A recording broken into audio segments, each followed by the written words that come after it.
Well, hello, everybody out there who is live and watching with us. Welcome back to our first ever episode of Sambashana in 2021.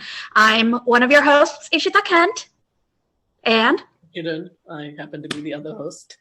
and we're so excited that we are going to have a great event with us tonight. Oh gosh. So if we have one of our wonderful authors here with us today. We are still waiting on Umar because he is dealing with some tech issues / power outages in Mauritius. But while we're waiting for him, why don't you introduce yourself?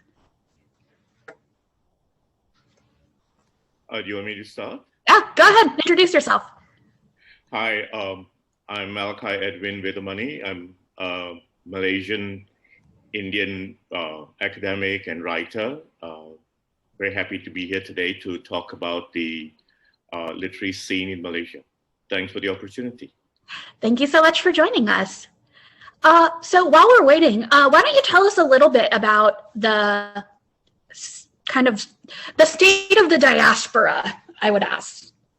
Okay, when you talk about the diaspora in Malaysia, clearly there is the Indian diaspora, there's a Chinese diaspora, and also we have, since we're a multiracial country, we have the strong presence of three ethnic groups, the majority being of Malay descent, and the very multicultural population also in that reflects the kind of writing that goes on in this country. So we actually have writing in Malay, and then the indigenous language, the other indigenous languages like the Indian languages, Tamil, Malayalam, and of course in Chinese.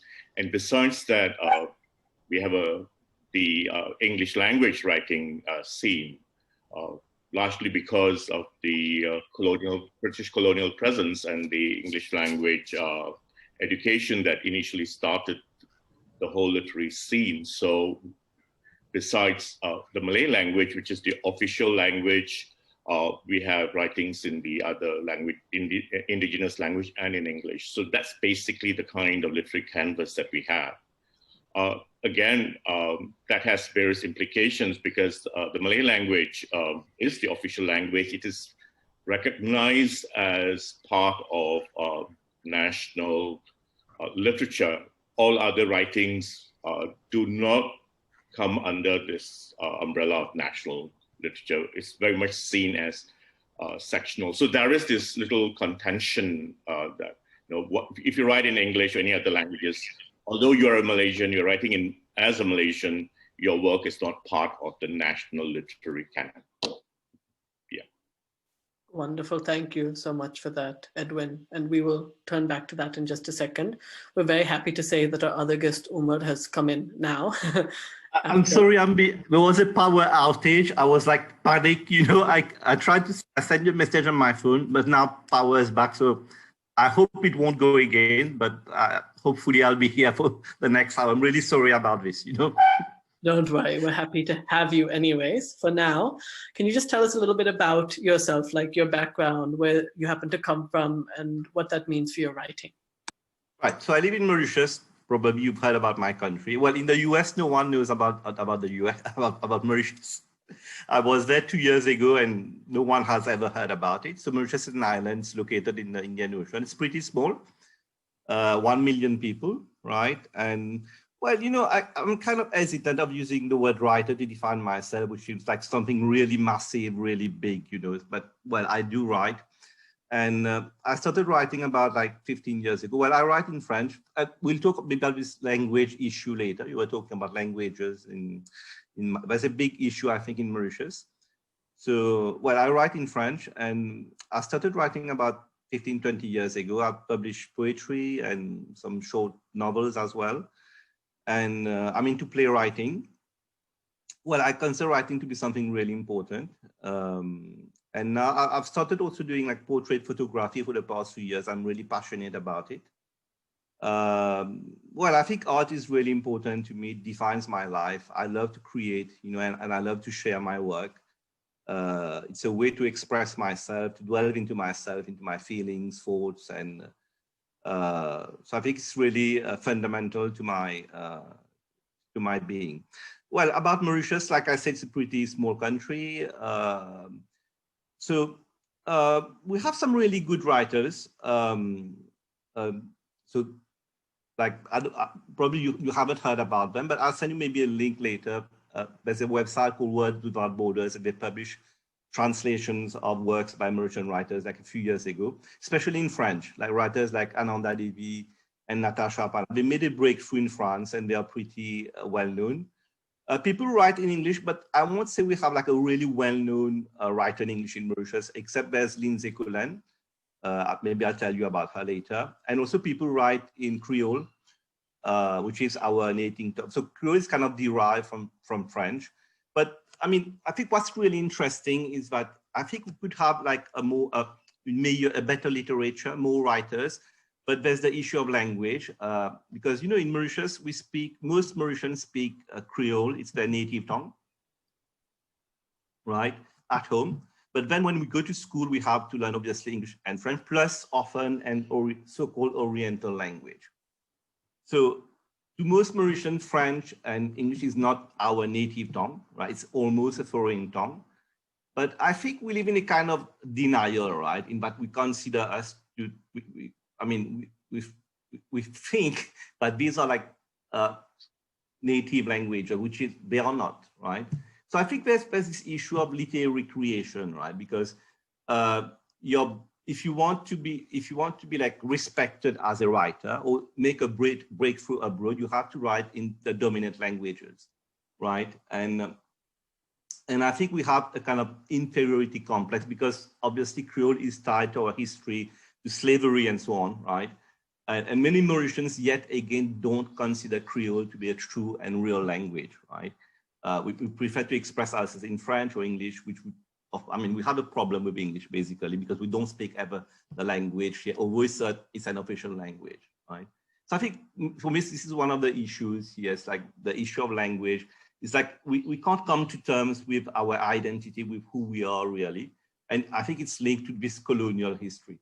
So we have some really good writers, but I wonder if we had the opportunity, if had more people wrote in English, maybe we'd have even more writers. But you know, also the issue is like, if you write in Creole, well, basically Mauritians don't take this language seriously and Mauritians are not readers usually.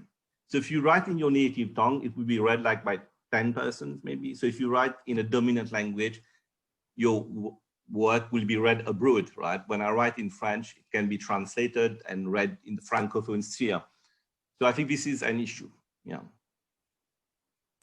I have a lot of interesting questions for both of you about the themes of language, as well as the themes of how that, for better, for worse, sometimes closes borders for us. But before we get to that, I want to talk a little bit about the state of national literature in your countries. You know, I'm a relatively well-read person, so I might not be the person you should talk to. But for 99% of people, not just in the US, but in a lot of countries, I think, if you were to ask them about a famous writer from Malaysia or from Mauritius, they would have no idea. They would probably not be able to think of names. And I want to talk a little bit about that. Do you think there are particular reasons beyond the obvious, beyond the fact that these are small countries and that they're, you know, countries that are not at the center of global discourse? Do you think there are other reasons that have caused it for that, the literatures of these countries to have gone ignored? And as kind of a remedy for that, and you were getting to this, Umar, so please share us your lists. Are there any names you feel like people have to know about from these countries? People like really should be reading XYZ writer. Yeah. Well, I think Umar, go first. Yeah.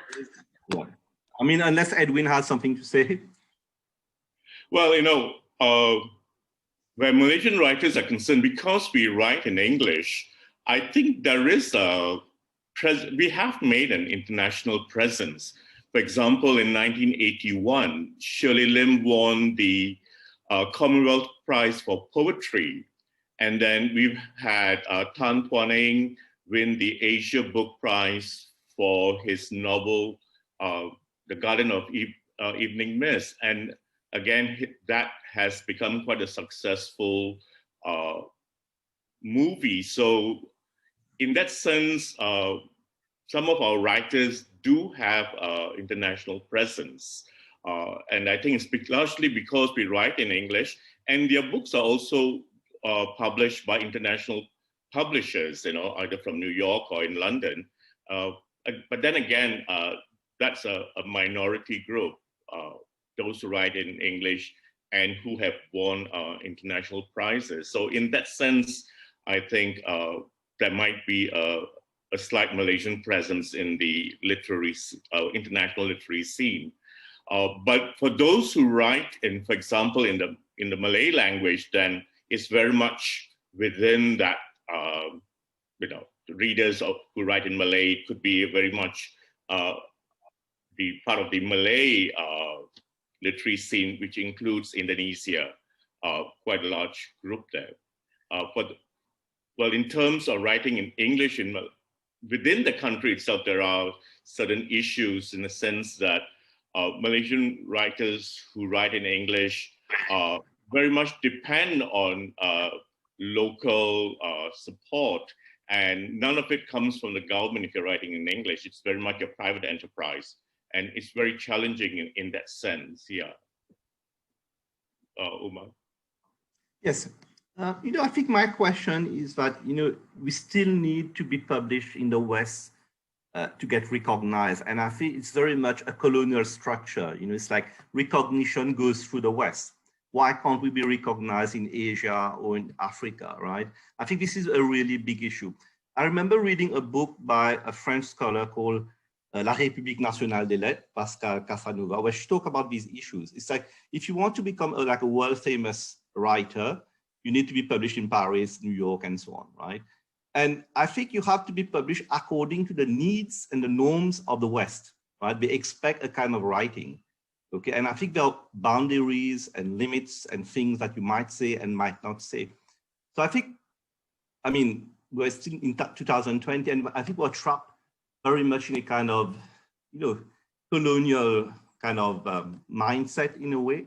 And well, there's some Mauritian writers which are really well known in the Francophone sphere, like Ananda Devi and Natasha Pana. And the reason they are well known is that they've been published at these well-known publishing houses like Gallimard and so on. So we won prizes in France, and some of their works have been translated. I'll send you the links later to English. So this is my question: why, let's say, as an African writer, why can't we be published in Africa and be known in Africa? And so I think it has to do with history, economics, politics, and so on. And also I feel that, for instance, in Mauritius, people who write in French, they want to get published in France. They want to be published in those well-known publishing houses.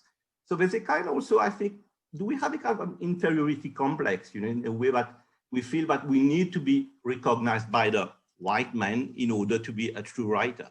But the issue also is that, like you said, if you publish in Mauritius, no one gives a damn, basically, right? Because people don't read here. We don't have many readers. So you're kind of trapped in that you have to be published there to be known, right? If you publish in your own, if you write in your native tongue, no one cares really. So it's a kind of weird situation, and where you have to succeed, you have to go through the West in a way. Sorry, can I just add? I think we have an interesting situation in Malaysia where we do have these writers who are like expatriate writers, international expatriate writers who write from outside Malaysia, people like Tash Ao, Tan Twaning, Peter Samarasan. At the same time, we have writers who have decided that they will stay in Malaysia, they'll write from Malaysia. One good example is the late K.S. Maniam. And he, throughout his life, wrote in English. And in fact, he was the first recipient of the Raja Rao Award for the Indian diaspora writers. So, I don't think we really need to pander to the West. Good writing will emerge and it will get published and recognized. And I think that's something that I believe, the problem that you have raised is regarding accessibility and readership. A lot of times our books do not get available, but now, with books being available in Amazon and various other online platforms, I think that in that sense, there is more opportunities for writers who write in Malaysia, who get published in Malaysia, to have their books sold abroad. So, and I think this is a struggle, but it certainly has, we have certainly come a long way since the 1980s. Today, it's quite nice to go into Amazon. If you just click into some Malaysian writers, Yeah. I even find my books being sold in our local online shops like Shopee and Lazada. So that's it's very much a new phenomenon. Yeah, cheers. Yeah. And actually, building on that, Malachi, I wanted to ask, and this is something I was thinking about in terms of, the world in general. There is, you have this we have this digital space now that we've been building, where suddenly we have the ability to mine an audience, and we have the ability to find different avenues for people. How has that been in terms of being able to reach out and get your writing out there? And how do you think the digital world is going to help us get past the effects of colonialism in your country? And Umar, I'm going to have Malachi talk about that to you, and I'm going to ask you to think about that and talk about it as well after. Right. Yeah, one of the things that has happened over the years is that, these literary festivals that we have, and for example, in Malaysia, the most well-known festival is the Georgetown Literary Festival. And that actually gives a space for writers, not only from Malaysia, but to interact with international guests on that scene. So in the same way, we get invited to other international literary festivals. I was at the Bangalore Poetry Festival, at the Asia Pacific Writers and Translators Festival. So I think this opportunity actually gives us a chance to interact with other writers and also get our works read by, for example, the local writers when I was in Australia or in India or in Taiwan, for instance. So in that sense, the globalized world has given us an opportunity to step out from our own shores. And I think that is happening to a lot of writers. So the kind of international interaction that's going on these days, there are so many festivals in India and so much opportunities for people to interact these days. Yeah, thanks. Yeah, I think the internet has changed. I have a prayer to the internet. So thanks to the internet, it has changed my life basically, right? Because, like I said, Mauritius is small and, I often feel like physically trapped. If you go from the north to the south, it takes you like 3 hours. So that's how small it is. So with the internet, it has really changed my life because, it gave me the opportunity to travel a lot, to go.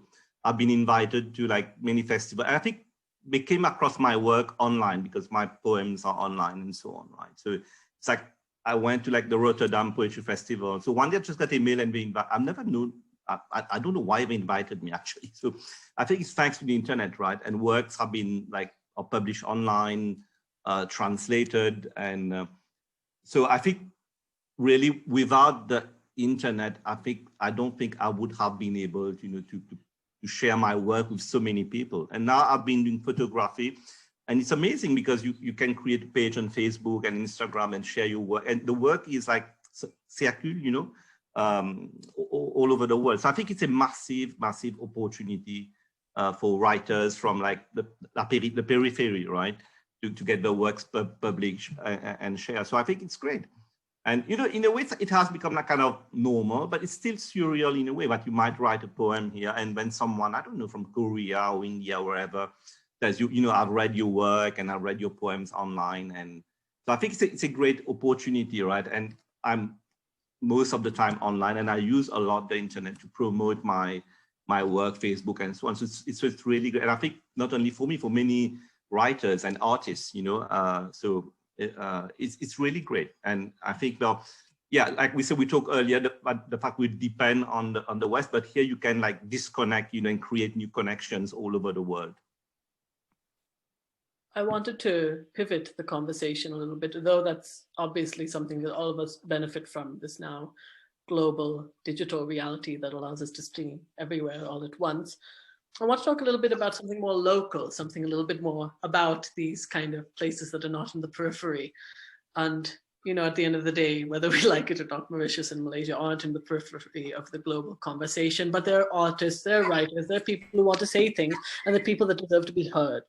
So do you all consider yourselves as community builders? Do you think of yourselves as people who are trying to make space for other young artists, other people of your background, other people of your part of the world to speak and be heard? If so, how do you do that? And what are the tips you'd give to people like us who are trying to learn to do that as well? Edwin can start. Okay. I do a lot of work with young people. In fact, in the midst of getting writings of young Malaysians. It's a collection of poetry, so it's called Malaysian Millennial Voices. The whole idea was I had a call for submissions and had over 500 poems submitted from the different groups of Malaysians. It was really nice to see Malaysians of various ethnicities writing. And I think getting them to submit their work and then eventually getting a publication, that really helps. So the work that I do involves in making them visible and giving them an opportunity to get their works published. But there are also other people who are doing that. We have reading sessions that young people get to read their work. For example, there's a long-standing readings that happens every last Saturday of the month, run by Sharon Bakar, called Readings with Sharon Bakar. And again, a lot of young people get to read. So what's happening is that we actually are giving opportunities for young people to write. And in Malaysia these days, there are creative writing workshops that go on. There is also opportunities for people to publish their work. We have a community called the Malaysian Writers Community where you could share your work. So in that sense, I think besides the work that I do, there are others who are also involved in getting young people published.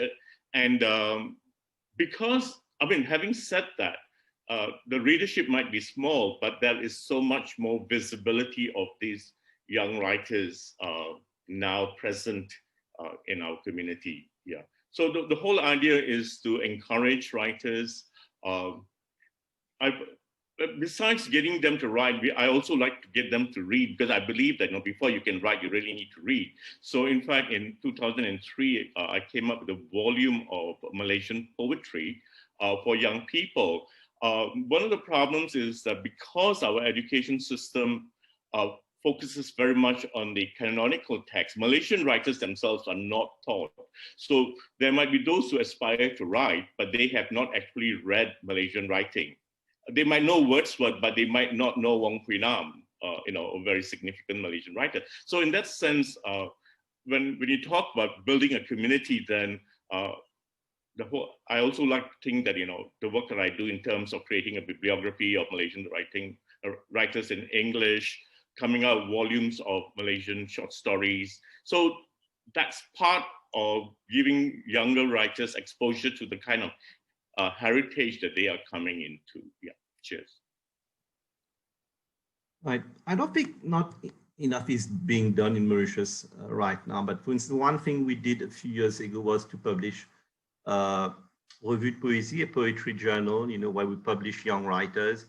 But actually, I think there's so much to be done, but I think there are a number of issues, right? Like I said, it's like you were talking about, in Mauritius, most people focus on science, or they want their kids to become like lawyers and doctors. So I think, the basic problem is that literature writing is considered to be really irrelevant. So there are very few people who actually write.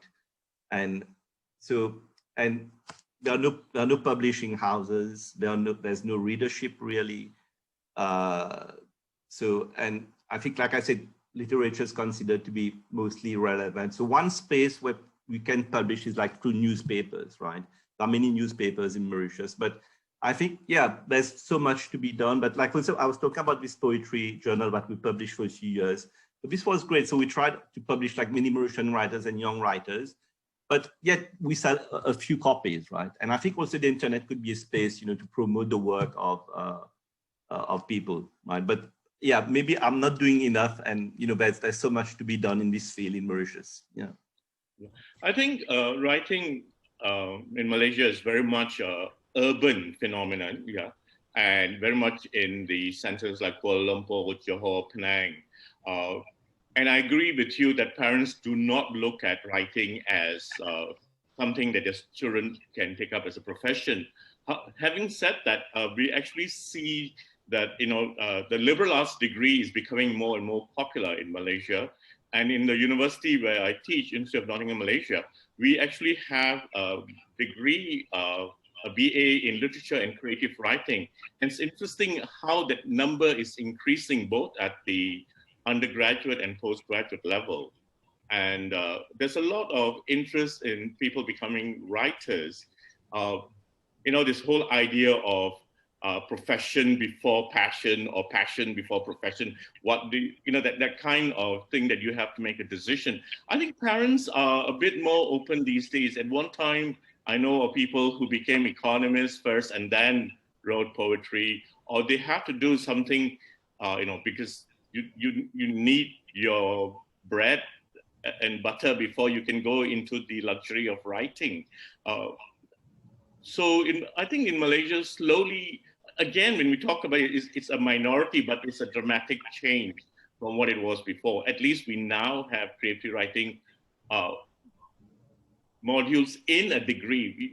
We didn't see that a few years ago, at least not in the English language. So there is change that's coming, yeah. I think also in Mauritius, it's tied to the history because the Indians who came to Mauritius were laborers, basically. And I think people are really focused on material success, and getting a good job and becoming a professional and so on.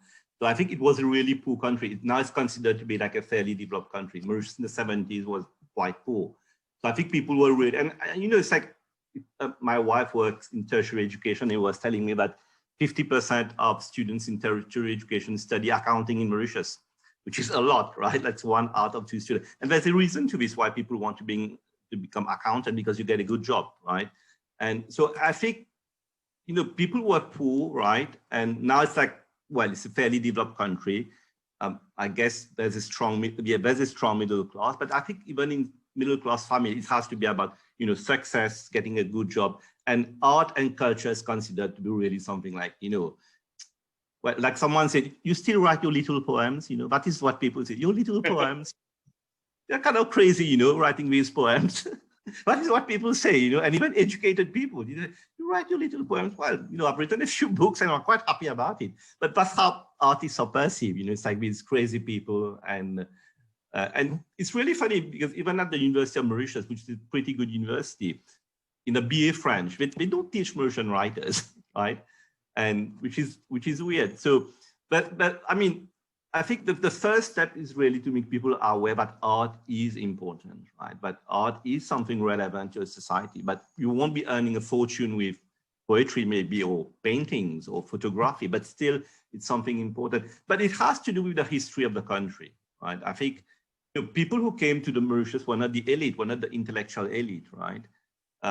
So it has to do with the mindset of Mauritian people, but I think it's changing, right?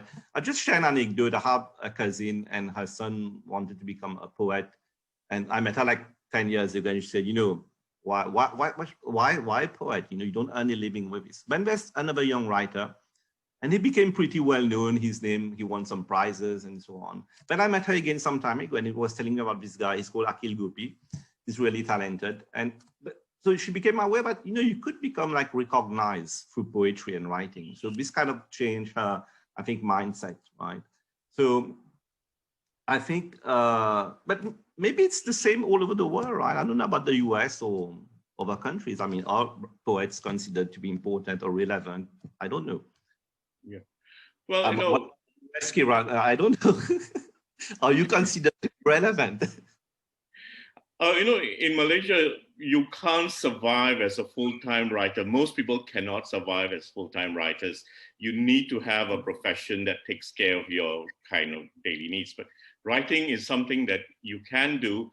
I think I can actually name a few people like Saleh bin Jonet and Kes Maniam who became full-time writers. Other than that, most of us have full-time jobs, and then we have to create our own time for writing. But you're right in the sense that even if you look at the Indian diaspora that arrived in Malaysian shores, again, initially it was part of the labor force, and this is what the estates. And it's interesting that K.S. Maniam comes from that background. And the fact is that, Malaysian parents do pay a lot of, value on education. And I think there is this desire to be successful, and success in Malaysia is measured by whether you're a successful lawyer or a doctor. Yeah. That's the general attitude. But we are trying to change that mindset. In fact, a few years ago, I managed to get a 10,000 ringgit funding to run a national poetry writing competition for the Malaysian universities, both public and private universities. And I think that's the kind of work that actually is quite fruitful, in the sense that at the university level, you have people writing in English, the media covers it. So in that sense, provide some kind of invigoration, saying that it's not all about money, that the arts matter too. And I think we have a very vibrant theater group in Malaysia, so that also helps. Again, this is very much an urban thing, and still very much a minority thing. It's quite minority, but the fact that it's happening, I feel very positive about that. Yeah. Is that a lot different from how it was, at least when you started on the scene, though? Like, you guys are saying that, it's not great still, but has it at least improved since you both started writing? And what are some other things that you'd want to see happen with the scenes to kind of get more youth involvement and get people excited to be a part of the arts?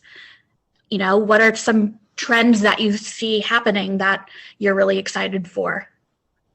Yeah, in Malaysia, I see a lot of self-publication happening these days. Getting published is not easy, and we have a few publishing houses which care to publish literary works. There are some publishing houses which actually tell you, do not send us poems. Poems don't make money. We only want to publish that which makes money. So send us fiction, because that sells. And therefore, it's great that a lot of young people are publishing online. There's self-publication also that's going on. So in that sense, you actually see more writing getting published than what we saw maybe in the 60s. And there's also a lot of confidence that you see among young people who want to see their work published. At one time, there's a little bit of reticence, and people were not forthcoming with their writing. Today, I think people take the risk and say, I'll publish and see how my work is received. But I think for my main concern in Malaysia is the politics of the language and literature in the country. Because if you write in English, firstly, you have a smaller audience, and secondly, you are not supported by the government in any way, in the sense that you have to write in Malay to get any kind of sponsorship, recognition, support. And therefore, writing in English has not changed over the last decades. We still need some kind of private, grants. In the case of Malaysia, at one time we had, corporations like McDonald's and Shell supporting certain activities, even publication.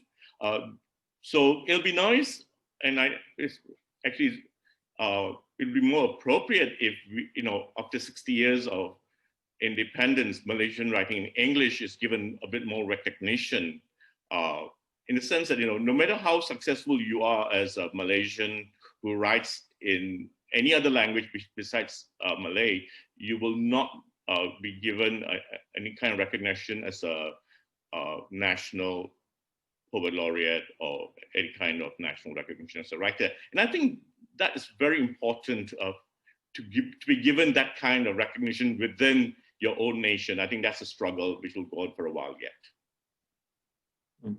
I think there's a vibrant literary life in Mauritius. Like I said earlier, we have some really good writers who write in French, but also some young people. How many of these Insta poets now, we publish?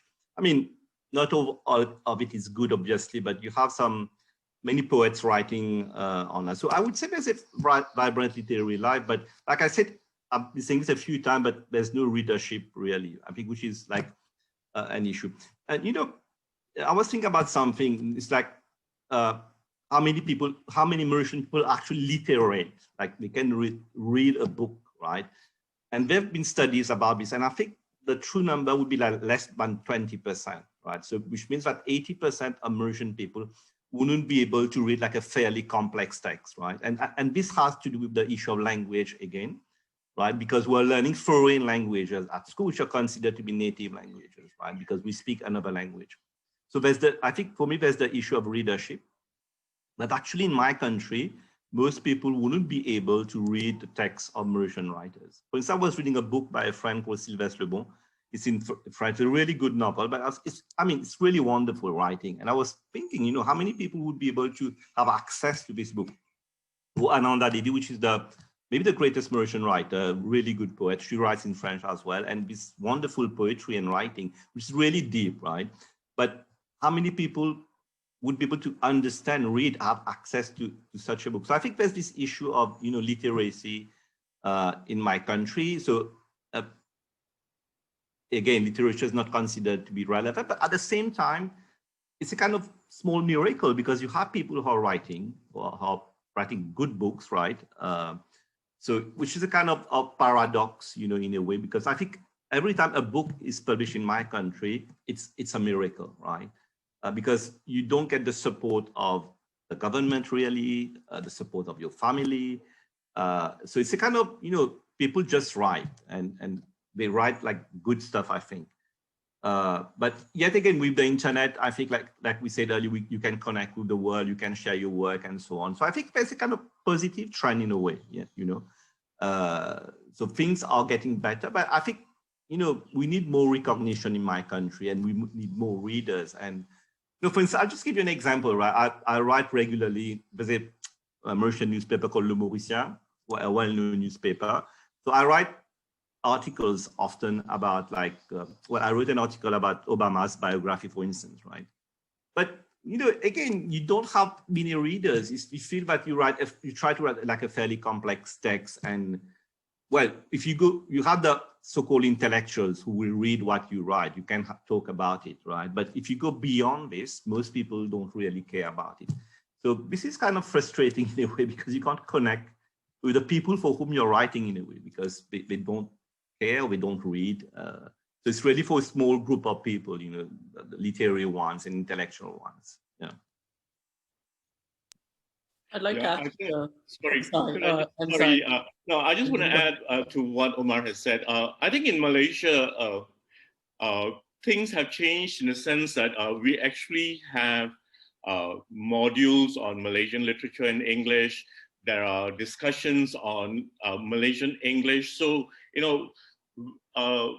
there are people actually who research on both on Malaysian literature and Malaysian English. And I think this certainly furthers the cause of Malaysian writers. But it is certainly a kind of an elite group of people who do the research. It happens at the universities. But, this did not happen like 20, 30 years ago. But now there is so much more interest in Malaysian writing in English.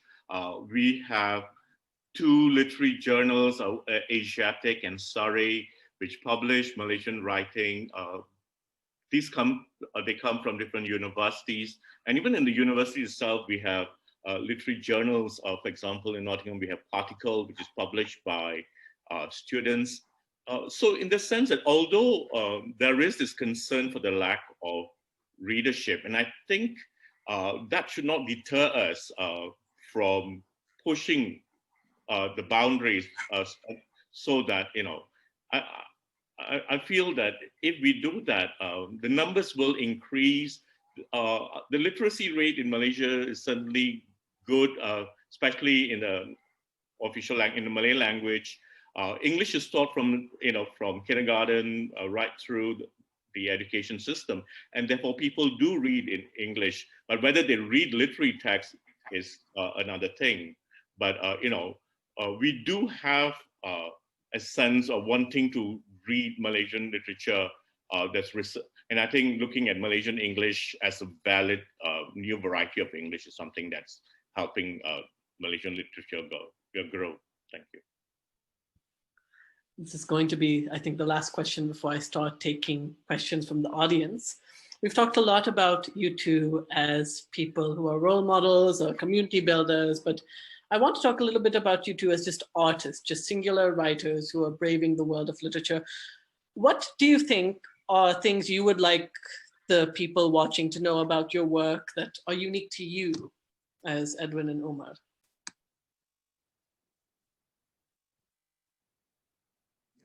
Yeah. Well, I never expected to write. It's like I started writing, like I said, about 20 years ago. A few of my poems were published in a local newspaper. And, writing has really changed my life because, like I said, I was able to travel, to go to festivals. I did the international writing program at IUA, which was really great. And I'm having this conversation this morning thanks to writing. And, I think for me, writing is about my fascination with words because I just love books and I love reading. Well, I read English, but I really connect with French, right? And for me, it's a kind of almost sensual, experiment to read, and I read every day. And I'm fascinated by what writers can do with words. So there's this whole fascination with words. And so writing for me, basically in an attempt to recreate the beauty I see in books through my own writing. So I think it is a quest for beauty. I mean, how do you define this beauty? What is a good text? How to define? But for me, it's a kind of sensuous, intellectual, and almost mystical, experience, when you read something really good. And I think basically the attempt basically is to recreate this. I want to write something which transcends myself.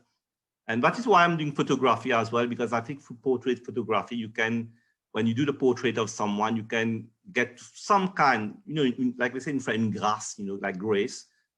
You're here, like beyond yourself, right? And I think this is seeking beauty, seeking kind of transcendence. But I think writing also for me is like about all these issues, emotional issues, intellectual issues, so many questions about myself, about life, about love, about politics, and so on. So I think writing art is a way to articulate. I don't have answers to most of these questions, but I think through my writing, I try to articulate these issues, these questions, right? I wrote a play and it will be staged, I think, this year, and it's called La Conversation. It's a meeting between a man and a woman. So just to give you an example, right? For me, so this play, I'm trying to think about the question of desire, a man meeting a woman, and something happens, right? We start flirting, we have a conversation. So it's a way to explore the issue of love, friendship. And so again, I think I write and I create because I'm a restless person, because I don't know the meaning of my life and I don't understand many things. And I guess I'm a complex being like most people. So it's a way to articulate all these things that are in me through art and try to, and basically with narcissism as well to it, sharing your work, and people liking it and so on, connecting with people. So I think, there are many like it's like the first one I think is really the kind of existential emergency, I guess. That's why I create. Then you have all these other levels, right? Beauty and connecting with people and so on. So that is what I think, and what art is to me. And I'm really passionate about it, as you can see. I'm really passionate about creating. And I think it gives meaning basically to my life. Yeah, but that's what it is. Yeah.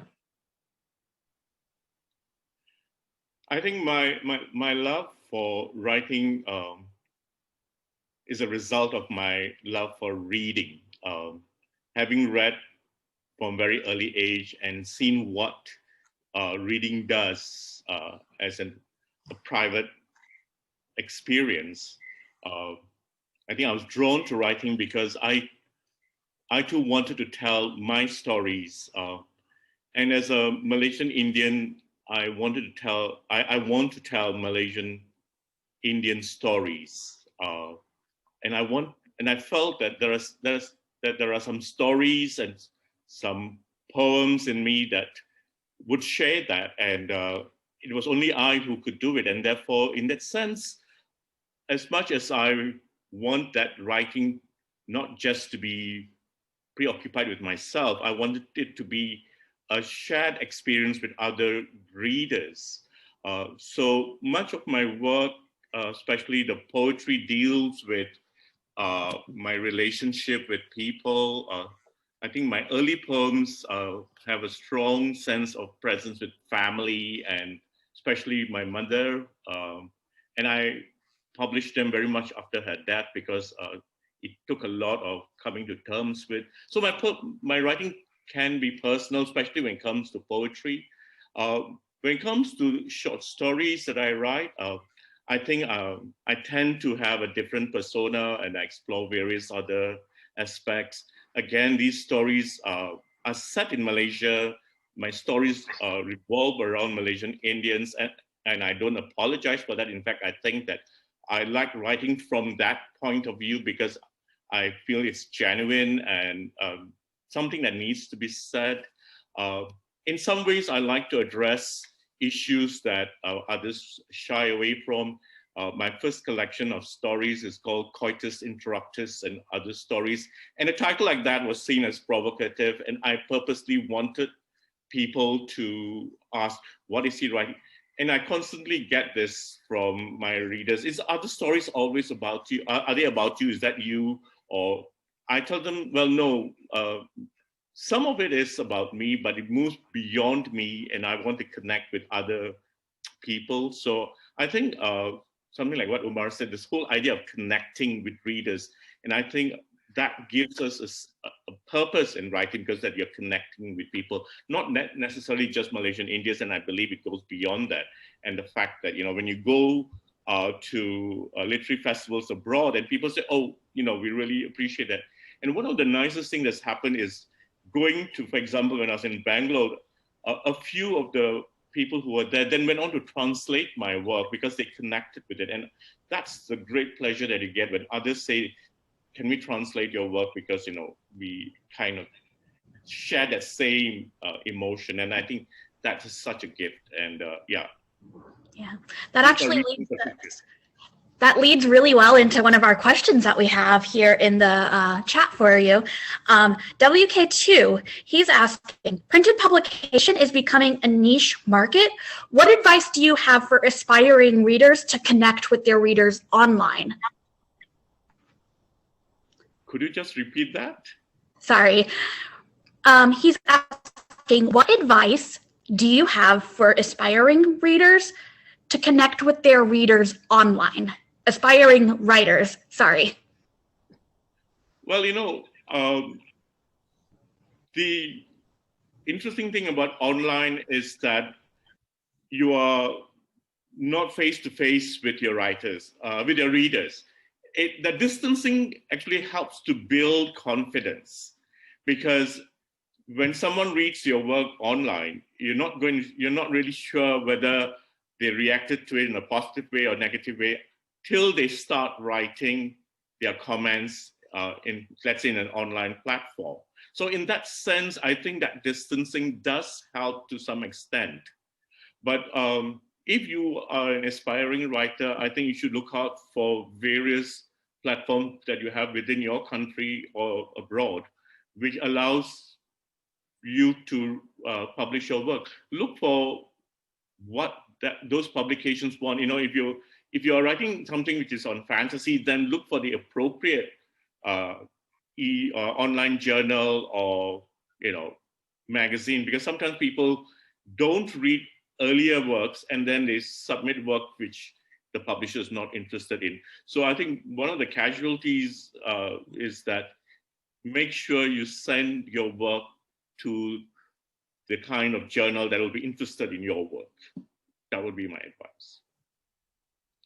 I think one should have a Facebook page, right? Or maybe a blog or Instagram. I mean, use the social network to connect with people, Twitter, LinkedIn, and so on. It's like, I think it's really great. Instagram is also great. So I publish my poems and my work, photography and so on online, and I managed to connect with many people all over the world. And I think, well, I don't know so much about the Anglophone sphere, but I think one should look for like well-known literary journals that publish online. Because I know in the Anglophone sphere, you have something like Lead Hub, for instance, which is really good. So I think if someone is writing, you should look for these well-known literary journals and send your text by email and submit your text. It might be published. But if you're in a niche like fantasy, my son likes to write fantasy, so he's trying to send his work to like different literary journals. So you might, work might be published and, it might lead to a book or something. So I think it's like really about being proactive. You should be online and seek information, connect with people. I mean, you should try to write as best as you can, obviously have some good work. And then, I think if you're passionate about something, opportunities will crop up because somehow someone will write to you. And that's what's so great about the internet, but you never ever know what's going to happen. Someone might write to you from the US and say, I've read your work and I want to translate it. And, you might be invited to a festival. So I think it's really about, being proactive and work hard and try to share your work. And, I think if you're passionate about it, something will crop up at some point. You might not become the greatest writer in the world, but some people will like it and some people will share it, and something will happen. But one has to work a lot and, do the best you can and use the internet. Yeah. Facebook and LinkedIn and everything basically to promote your work. I'd like to ask the next question. We have in the chat box the question, has there been any embracing of bilingual publication as a mode of bridging these divides, these literary divides? The use of, bilingual publication maybe, rather than just having to deal with one language, or multilingual perhaps even. Umar, do you want to answer that? Or? Yeah. I mean, as far as my writing is concerned, or? I think it's a general question. I think General, it's just, yeah. Although we'll ask the person, we'll wait for the person who's listening to answer. But I think this person, from what I'm gleaming, is probably referring just to the cultural context of your countries. And, rather than forcing someone to have to write in a language, like allowing for people to be multilingual in a literary context as a means to access. I mean, yeah. I think as far as I'm concerned, language is really a big issue, right? Because like I said, I speak Creole. I think I have a good mastery of French and I write in French. I think for me, one of the big issues lately has been, should I write in Creole?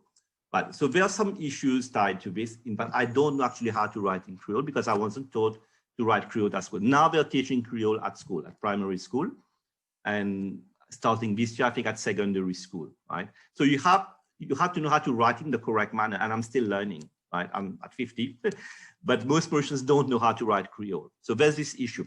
But I really feel that in writing in my native tongue, I'm truer to myself, and I'll be able to express myself, to like better express myself than in French, right? But like I said, the issue again, I'll just give you an example. There's a very well-known Mauritian writer called David Rassoumi, and he writes only in Creole, right? I'll send you the link maybe later. And again, there's this issue again, if you write in Creole, for whom do you write, right?